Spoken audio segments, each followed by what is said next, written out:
नमस्कार दोस्तों, आइए सुनते हैं महादेवी वर्मा जी का संस्मरण गिल्लू। सोन जूही में आज एक पीली कली लगी है। इसे देखकर अनायासी उस छोटे जीव का स्मरण हो आया जो इस लता की सघन हरितिमा में छिप कर बैठता था और फिर मेरे निकट पहुंचते ही कंधे पर कूद कर मुझे चौंका देता था। तब मुझे कली की खोज रहती थी, पर आज उस लघु प्राण की खोज है। परंतु वह तो अब तक इस सोन जूही की जड़ में मिट्टी होकर मिल गया होगा। कौन जाने स्वर्णिम कली के बहाने वही मुझे चौंकाने ऊपर आ गया हो। अचानक एक दिन सवेरे कमरे से बरामदे में आकर मैंने देखा 2 कौवे एक गमले के चारों ओर चोंचों से छुआ छुअवल जैसा खेल खेल रहे हैं। यह काकभुशुंडी भी विचित्र पक्षी है, एक साथ समादरित, अनादरित, अति सम्मानित, अति अपमानित। हमारे बेचारे पुरखे न गरुड़ के रूप में आ सकते हैं, न मयूर के, न हंस के। उन्हें पितर पक्ष में हमसे कुछ पाने के लिए काक बनकर ही अवतीर्ण होना पड़ता है। इतना ही नहीं, हमारे दूरस्थ प्रियजनों को भी अपने आने का मधु संदेश इनके कर्कश स्वर में ही देना पड़ता है। दूसरी ओर हम कौवा और कांव कांव करने को अवमानना के अर्थ में ही प्रयुक्त करते हैं। मेरे काक पुराण के विवेचन में अचानक बाधा आ पड़ी, क्योंकि गमले और दीवार की संधि में छिपे एक छोटे से जीव पर मेरी दृष्टि रफक गई। निकट जाकर देखा, गिलहरी का छोटा सा बच्चा है जो संभवतः घोंसले से गिर पड़ा है और अब कौवे जिसमें सुलभ आहार खोज रहे हैं। काकद्वय की चोंचों के 2 घाव उस लघु प्राण के लिए बहुत थे, अतः वह निश्चेष्ट सा गमले से चिपटा पड़ा था। सबने कहा कौवे की चोंच का घाव लगने के बाद यह बच नहीं सकता, अतः इसे ऐसे ही रहने दिया जाए। परंतु मन नहीं माना। उसे हौले से उठाकर अपने कमरे में लाई, फिर रुई से रक्त पोंछकर घावों पर पेंसिलिन का मरहम लगाया।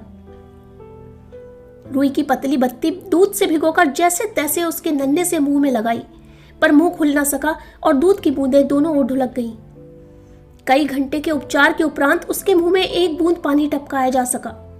तीसरे दिन वह इतना अच्छा और आश्वस्त हो गया कि मेरी उंगली अपने 2 नन्हे पंजों से पकड़कर नीले कांच के मोतियों जैसी आंखों से इधर उधर देखने लगा। 3-4 मास में उसके स्निग्ध रोएं, झब्बेदार पूंछ और चंचल चमकीली आंखें सबको विस्मित करने लगी। हमने उसकी जातिवाचक संज्ञा को व्यक्तिवाचक का रूप दे दिया और इस प्रकार हम उसे गिल्लू कहकर बुलाने लगे। मैंने फूल रखने की एक हल्की डलिया में रुई बिछाकर उसे तार से खिड़की पर लटका दिया। वही 2 वर्ष गिल्लू का घर रहा। वह स्वयं हिलाकर अपने घर में झूलता और अपनी कांच के मनकों सी आंखों से कमरे के भीतर और खिड़की से बाहर ना जाने क्या देखता समझता रहता था। परंतु उसकी समझदारी और कार्यकलाप पर सबको आश्चर्य होता था। जब मैं लिखने बैठती तब अपनी ओर मेरा ध्यान आकर्षित करने की उसे तीव्र इच्छा होती थी और उसने एक अच्छा उपाय खोज निकाला। वह मेरे पैर तक आकर सर्र से पर्दे पर चढ़ जाता और फिर उसी तेजी से उतरता। उसका यह दौड़ने का क्रम तब तक चलता जब तक मैं उसे पकड़ने के लिए ना उठती। कभी मैं गिल्लू को पकड़कर एक लंबे लिफाफे में इस प्रकार रख देती कि उसके अगले 2 पंजों और सिर के अतिरिक्त सारा लघुगात लिफाफे के अंदर बंद रहता। इस अद्भुत स्थिति में कभी कभी घंटों मेज पर दीवार के सहारे खड़ा रहकर वह अपनी चमकीली आंखों से मेरा कार्यकलाप देखता रहता। भूख लगने पर चिक चिक करके मानो वह मुझे सूचना देता और काजू या बिस्कुट मिल जाने पर उसी स्थिति में लिफाफे से बाहर वाले पंजों से पकड़कर उसे कुतरता रहता। फिर गिल्लू के जीवन का प्रथम बसंत आया। नीम चमेली की गंध मेरे कमरे में हौले हौले आने लगी। बाहर की गिलहरियां खिड़की के जाली के पास आकर चिक चिक करके ना जाने क्या कहने लगी। गिल्लू को जाली के पास बैठकर अपनेपन से बाहर झांकते देखकर मुझे लगा इसे मुक्त करना आवश्यक है। मैंने कीले निकालकर जाली का एक कोना खोल दिया। इस मार्ग से गिल्लू ने बाहर जाने पर सचमुच ही मुक्ति की सांस ली। इतने छोटे जीव को घर में पले कुत्ते बिल्लियों से बचाना भी एक समस्या ही थी। आवश्यक कागज पत्रों के कारण मेरे बाहर जाने पर कमरा बंद ही रहता है। मेरे कॉलेज से लौटने पर जैसे ही कमरा खोला गया और मैंने भीतर पैर रखा, वैसे ही गिल्लू अपनी जाली के द्वार से भीतर आकर मेरे पैर से सिर और सिर से पैर तक दौड़ने लगा। तब से यह नित्य का क्रम हो गया।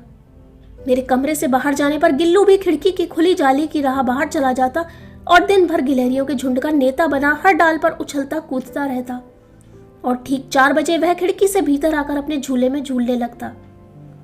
मुझे चौंकाने की इच्छा उसमें ना जाने कब और कैसे उत्पन्न हो गई। कभी फूलदान के फूलों में छिप जाता, कभी पर्दे की चुन्नट में और कभी सोन जूही की पत्तियों में। मेरे पास बहुत से पशु पक्षी हैं और उनका मुझसे लगाव भी कम नहीं है, परंतु उनमें से किसी को मेरे साथ मेरी थाली में खाने की हिम्मत हुई है ऐसा मुझे स्मरण नहीं आता। गिल्लू इनमें अपवाद था। मैं जैसे ही खाने के कमरे में पहुंचती, वह खिड़की से निकलकर आंगन की दीवार, बरामदा पार करके मेज पर पहुंच जाता और मेरी थाली में बैठ जाना चाहता। बड़ी कठिनाई से मैंने उसे थाली के पास बैठना सिखाया, जहां बैठकर वह मेरी थाली में से एक एक चावल उठाकर बड़ी सफाई से खाता रहता। काजू उसका प्रिय खाद्य था और कई दिन तक काजू न मिलने पर वह अन्य खाने की चीजें या तो लेना बंद कर देता या झूले से नीचे फेंक देता था। उसी बीच मुझे मोटर दुर्घटना में आहत होकर कुछ दिन अस्पताल में रहना पड़ा। उन दिनों जब मेरे कमरे का दरवाजा खोला जाता, गिल्लू अपने झूले से उतरकर दौड़ता और फिर किसी दूसरे को देखकर उसी तेजी से अपने घोंसले में जा बैठता। सब उसे काजू दे आते, परंतु अस्पताल से लौटकर जब मैंने उसके झूले की सफाई की तो उसमें काजू भरे मिले, जिनसे ज्ञात होता है कि वह उन दिनों अपना प्रिय खाद्य कितना कम खाता रहा। मेरी अस्वस्थता में वह तकिए पर सिरहाने बैठकर अपने नन्हे नन्हे पंजों से मेरे सिर और बालों को इतने हौले हौले सहलाता रहता कि उसका हटना एक परिचारिका के हटने के समान लगता।